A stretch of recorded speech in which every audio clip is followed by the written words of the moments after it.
just want to welcome you guys to a kind of a special video that I recorded of me actually drawing straight in the book, and just wanted to show you guys how I do this. This is actually for a special package I offer on my store where I'll draw an original sketch in the book, and that's kind of why that's framed at the beginning. So here I am. I'm going to start out. I always start cars with drawing the wheels first, because that gives me a base kind of to figure out the proportions of the car, the length, the height. And then since this is a hot rod, I start drawing the front grille in proportion to the front wheels to figure out where the front of the car is. And then drawing my perspective lines here.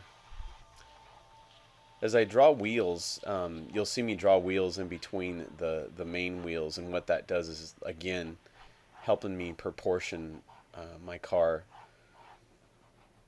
Figuring out, most cars are about 3 wheels apart, you know, if you're drawing like a sports car, or, you know, even some sedans and stuff. But with the hot rod, you're going to go a little shorter because it has a shorter wheelbase compared to, you know, newer cars out there. So before I started this too, just so you know, I did look at, you know, some reference of about a 28, 29 Ford, and it's loosely based on that. It's not an exact replica of a 28 or 29 Ford. It's my own take on it. You know, as a designer, I'm still putting in my own flavor and my own flair with when I draw this stuff, just to make it interesting for myself. Because when I have to draw cars exactly, I tend to get a little bored, and I can tell that my drawings might get a little dry and boring. So I have to put a little bit of my own design into it, just to make it interesting for myself. So right here I'm just using a mechanical pencil. It's got a fairly hard lead in it, so it draws really light at first. So I'm just drawing in, you know, the basic proportion of the car, and if I don't like it, I can go back and erase it, change things around. I have another sketch that I'm going to be posting later on, and it's about, this sketch actually took me 30 minutes to do, and I didn't speed this up at all, so you'll get to see the whole process at full speed. So there's no speeding up or anything like that. So this is a sketch that took me approximately 30 minutes. Now that other sketch that I was getting ready to talk about, it took me about an hour and a half, I think, to complete that. And the reason being is I drew a different perspective. So so it took me a little longer to figure it out. And the other thing too is I had to actually move the whole sketch to the left because I had drawn it too big. So yeah, you know, even as a professional, I'm still using an eraser. Not very often, but you know, every once in a while to change proportions. It's my, you know, the eraser is still the Command Z key.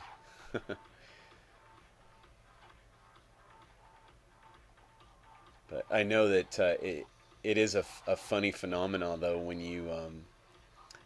you swap back from traditional to digital.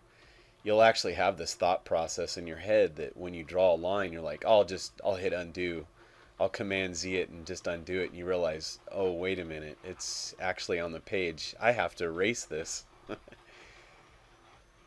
I always just kind of have to laugh at that, because your brain starts to think digitally instead of traditionally. But I think when it comes down to it, though, my line quality is still better in traditional materials than it is on digital.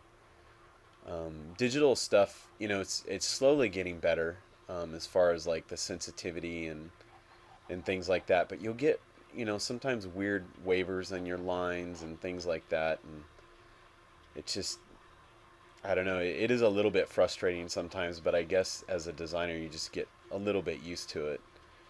And then when I pick up a pencil and draw, I'm like, you know, this is the way it needs to evolve to this to really be a good functional tool. And I'm realizing that even with the iPad and you know, tablets and stuff, I really want a tablet or a device that responds like I'm actually sketching on a page. I mean, that would be remarkable.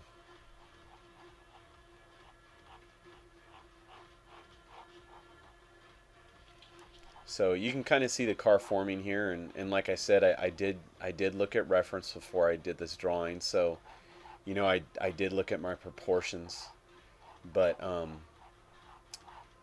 this is still pretty much out of my head. I'm not really looking at reference anymore. I'm just drawing. I looked at several hot rods before I started this, but I think just drawing hot rods all the time, you know, you start to learn proportions and you know how things need to look.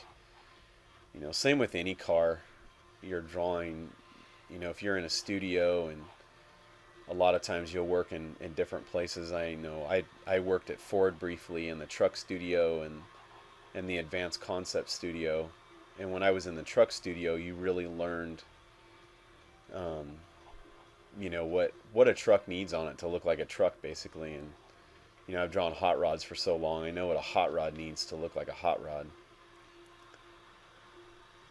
And the other thing is too, I'm still drawing this hot rod in a more traditional fashion. It's not real futuristic. It's got a few futuristic cues to it, but not pushed into the future. It's definitely something that could be built today and out on the road tomorrow, you know. But you can see how important those wheels really are for the stance of your car, you know, for the proportion, how it sits.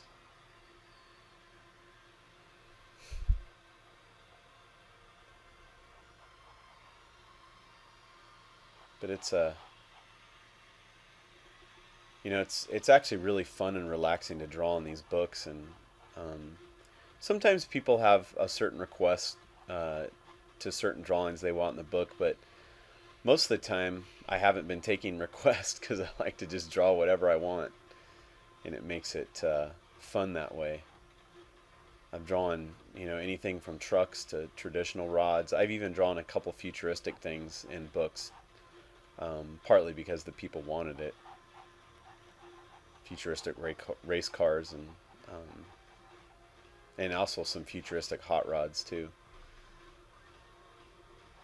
So, you know, when I'm drawing, you can see that I'm moving all over the car, and the reason behind that is that you really want to just pay attention to your proportions, making sure that the whole sketch looks good together and not just a certain area.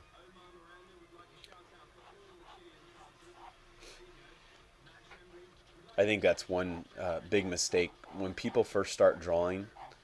They focus in on small areas and small bits of detail to get it accurate and right, but it's at the sacrifice of the whole sketch. And you really want to lay out the whole sketch first, before you start focusing in on details. So this here, I'm just drawing my axle lines. And if you don't know any basics about drawing wheels, I have a wheel tutorial on my YouTube channel, just about drawing wheels. And I explain the major and the minor axis. And the major axis is your axle line, and your minor axis is your axle line, and your major axis is the line that's 90 degrees to your minor axis. And so that's how you line up your wheels. And so you can see I'm using ellipse templates here. I've had people ask me about this, and I don't know if this is from people that are just new to sketching, but you know, I still lay out my rough wheels by freehand, so I kind of know what's going on. So then I go ahead and come back with my ellipse templates and put in the right degree wheels in there. So this this ellipse template here is 100%, or it's a 100 degree, so it's a full circle. And so I went from 60 to a full circle on the other side. You could probably use an 80 on the other side, would probably be more accurate, but with the way the template is, and it is just a sketch that, you know, it works. It still reads that that's a wheel on the other side, and I'm not totally inaccurate with it. Then for the back wheel, since the front wheel is at 60 degrees, you usually want about a 10 to 15 degree difference in the back. So you're going to want to use, what is that, 60, so either a 50, or you could even go 45 if you wanted to really push it. With the 45, it makes it gives a little more fisheye perspective, so it's like warping it. So I end up going with a 50 in the back.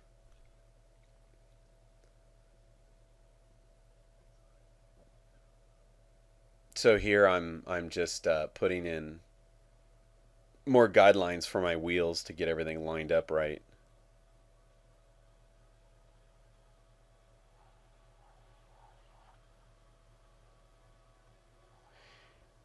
And then you also want to use, you know, you can tell that the back wheel is bigger than the front wheel. So you use a little bit, you know, bigger ellipse, obviously, for that. But you also have some perspective going on there too, because the further it goes back, the smaller it gets. So you don't want to over exaggerate it too much, or else it'll look really funny. It's just a fine balance between the two. You want it to look bigger, but you also want it to be in perspective.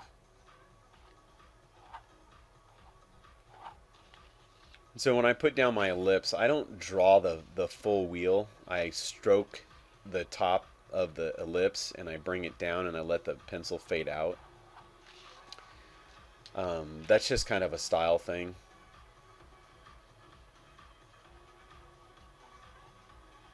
It always makes a sketch more interesting if your lines have thick and thin, and also speed to them. You know, if you have a line that starts darker and as you stroke it back and it becomes faster, you kind of let the pencil fade out. Just little sketch techniques that really make your sketch look more professional and confident.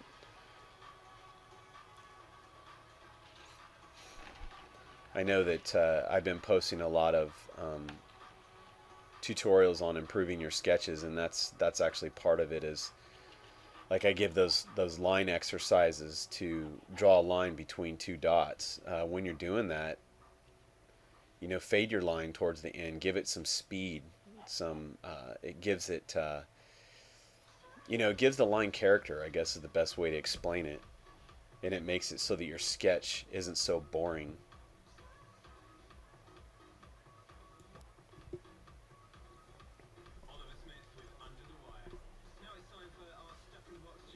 Another big key to sketching too is just really learning to relax and, you know, look at the whole picture, look at your car or whatever you're sketching at the time, and don't you know, try to take the pressure off yourself. Try to relax and enjoy the process and enjoy what you're drawing.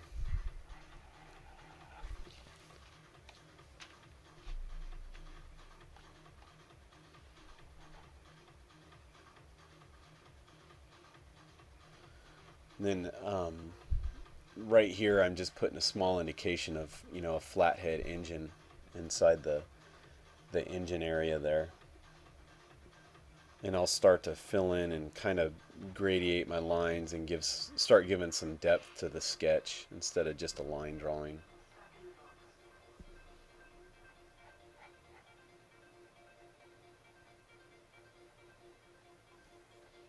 And I don't, another thing with my sketches too, I think that leaves a sketch interesting is not filling in every single detail on the car. It can look neat like that sometimes, but I also feel like it's good to leave stuff, you know, kind of to the imagination. It really draws people in that way, and lets their own brain fill in some of the rest of the sketch instead of completing every single detail on the car. I mean, you could put rivets, you can put hinges, you could put bolts. I do give some indication of bolts and some rivets sometimes, you know, if it's like in an area where, you know, that's a new design. But I don't put everything on my sketch. I think you start to lose life from the sketch when you start adding every single detail. It loses its freshness. So here, these are these are probably really hard to come by. These are like miniature sweeps that I carry with me when I sketch at shows.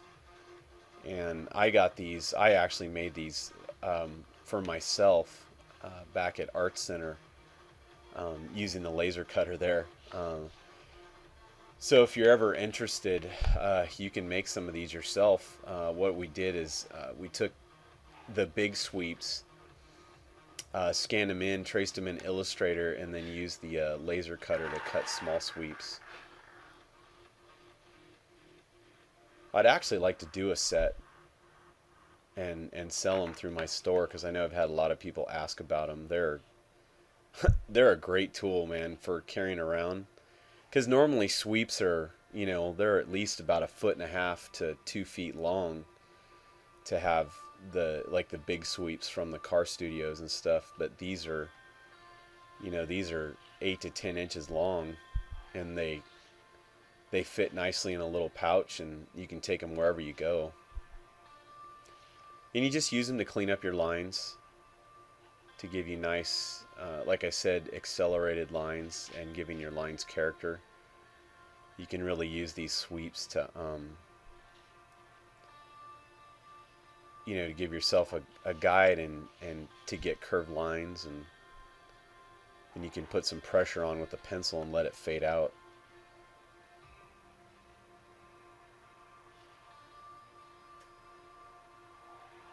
There's definitely a couple sweeps that I use all the time.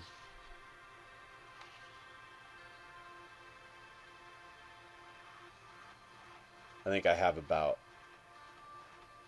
6 or 7 in the set. I'm not sure. Maybe 8.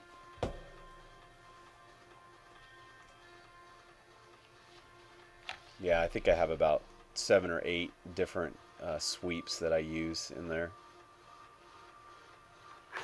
And they all vary.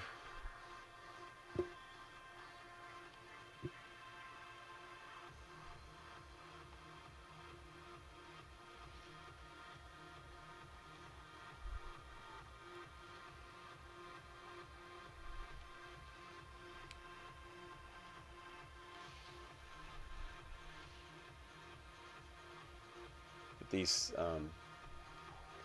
if you don't have sweeps, you can always use French curves. Work well. And don't use the sweep to determine your design. I've seen people do that, where they want to use the sweep, and if the curve doesn't match, then they'll change their design to match the curve on the sweep, and that's about the worst thing you can do, because it looks like you created the car with a sweep then. So take in consideration that you don't want your sweep to dictate your design. You want your design to dictate what the sweep does.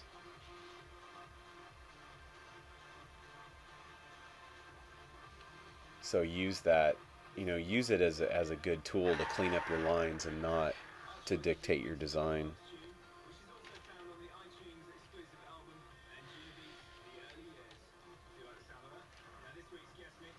So now I'm going to go ahead and clean up my wheels a little bit. Like I said, doing the dark at the top and letting the line fade out at the bottom, that's just kind of one of my stylized ways I sketch. I know I've seen a lot of designers do that style. I like it. This is kind of the subframe of the car. See the frame rails sticking out towards the bottom.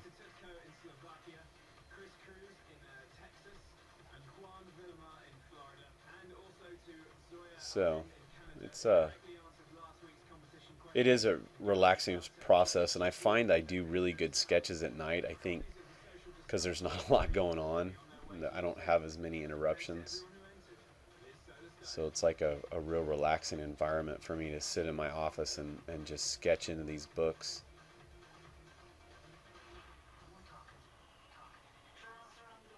And most of the sketches that I do take approximately 30 minutes. And then, I have a couple like that. The other one coming up, it took me about an hour and a half to do, and that was due to the perspective, and I had to change some stuff. So I'm going to post that at a later date so that you guys can kind of see that. But it's a long video when it's an hour and a half.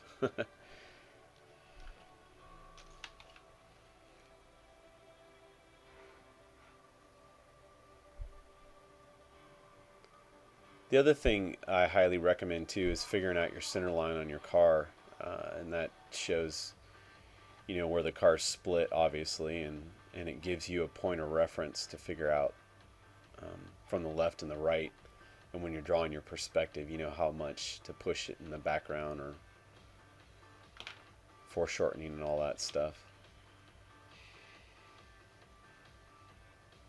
I will say that when you draw the wheels kind of flat on the ground like they are right now, where they're on one plane instead of doing a plane that does go off in the distance, it's easier to draw a sketch like in this 3/4 perspective like this versus like a slight tip up, or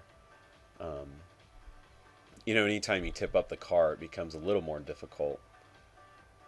And that's what that other sketch I do in the other video will be.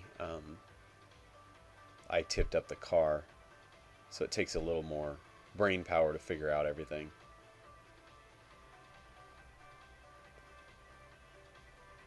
Some of the other key stuff, when you're drawing in perspective, you can see that I'm putting in, some of the interior into the car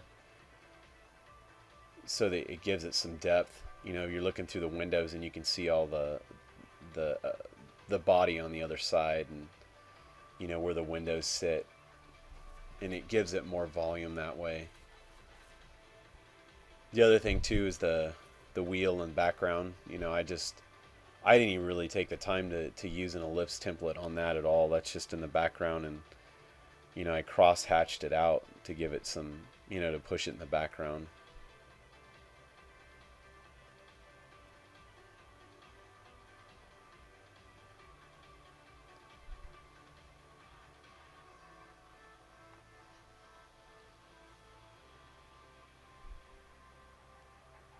Just giving some details to the engine. Just a little bit, not a lot. Like I said, I'm not drawing every nut and bolt on there.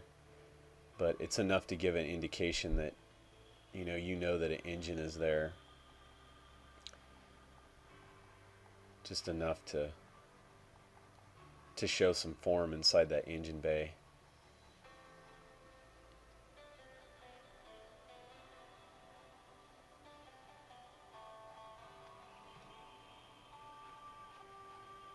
The other thing too, I like to draw, dots around the wheels and then fade the line out. It gives it some, it gives it a base to sit on, and when you add those dots in your sketches, it also gives areas for eyes to stop at. It's kind of like a period in a sentence.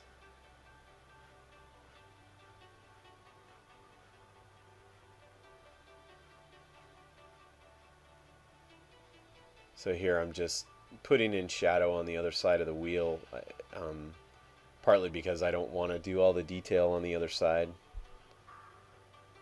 Everyone knows what a brake and axle and all that assembly kind of looks like to a certain degree. Maybe not everybody knows that, but people get it. People know that there's stuff holding that wheel on the other side. I've got some light lines there. So right now what I'm doing is just going around and darkening up certain lines and giving some depth to the car. This section here is where the car kind of it buckles, or not really buckles, but it tapers forward to the hood. So you have this area that's the body's wider in the back, and then it tapers right there and goes into the hood. So I added some shading in there to give it some depth. Then here, I always like to put, I like to put things on the side of the doors. you know, as if it was racing out in Bonneville and they had to put a number on there, so they just kind of used a real quick paintbrush and some white paint or some black paint, whatever the color of the car is, and filled in a number. So this car is a 00. Really no meaning, just I just thought I'll put a 00 on there, you know, no reason. And it can look kind of rough too. That I intended it to not look perfect, because if somebody drew the numbers on there with just a brush or something, you know, they wouldn't be filled in all perfect. And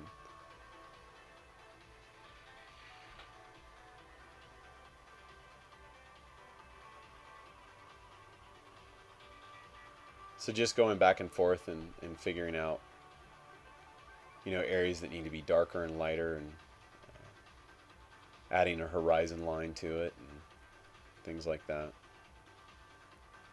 There I added some hinges to the door.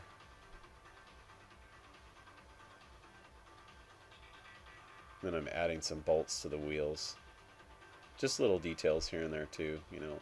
I was talking about not adding a lot of details, but just enough to make people realize it's a real car.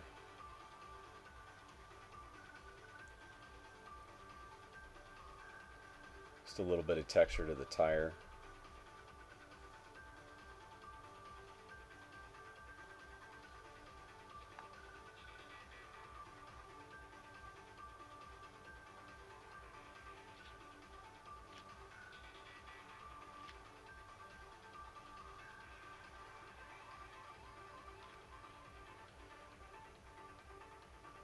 But this is kind of a relaxing part in the sketch too. You know, the sketch is all figured out. It's pretty much all proportionally correct and dialed in, and I'm fine with it. So, you know, going in and filling in light and dark areas just to give the sketch a little more depth.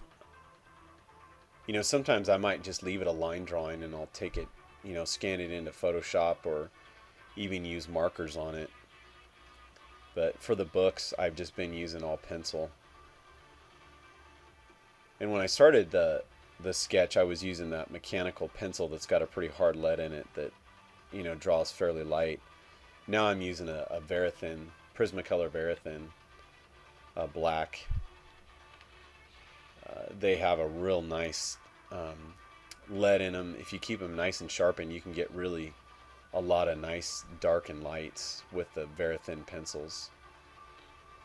Prismacolor works really well too, but they I don't like them as well because I tend to break the lead a lot more, whereas these Verithin have a little bit more of a harder lead, so they don't break as easily, a little more solid. So here I'm just filling in you know, a horizon line. A real light one though, not real heavy. Just to make it look like the car's sitting in an environment, you know. And this here, putting the shadow behind the wheel. Just to separate that area so it doesn't look like the wheel's stuck right on there.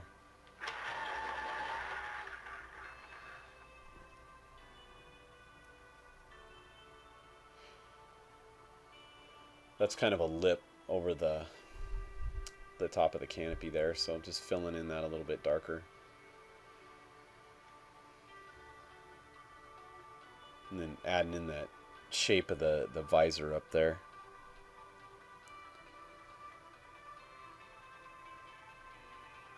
So this sketch is definitely getting close to being done here, and I'll be taking some pictures and wrapping it up and sending it off to its new owner. I actually don't know.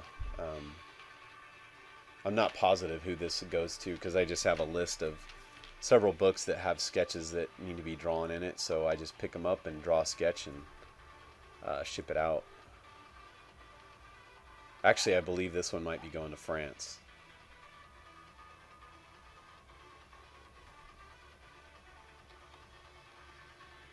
And then I know that throughout this video you may have heard my music playing in the background. I like to listen to a little bit of house and trance and stuff while I do this stuff because it's easy to draw to. I think I got in the habit of that from being at school. Everybody listened to it, and it just gets me in the groove to draw, even if it's a hot rod.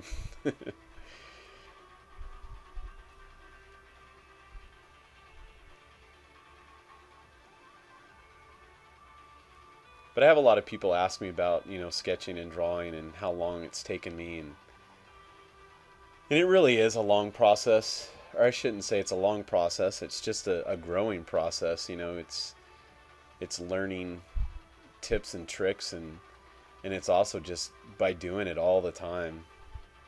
Anybody that's learning how to sketch, just you know, bare minimum, I would take 30 minutes a day and sit down and sketch every single day. And I've probably been doing that, drawing every day almost, probably since, I don't know, probably since I started Art Center.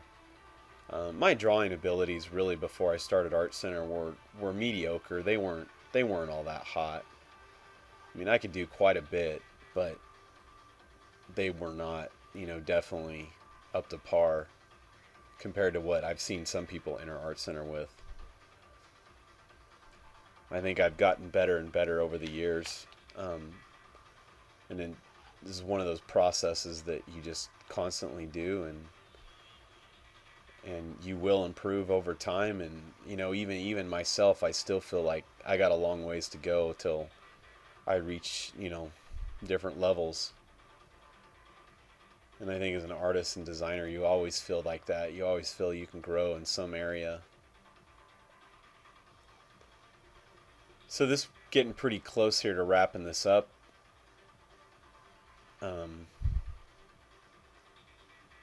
Filling in the last few areas.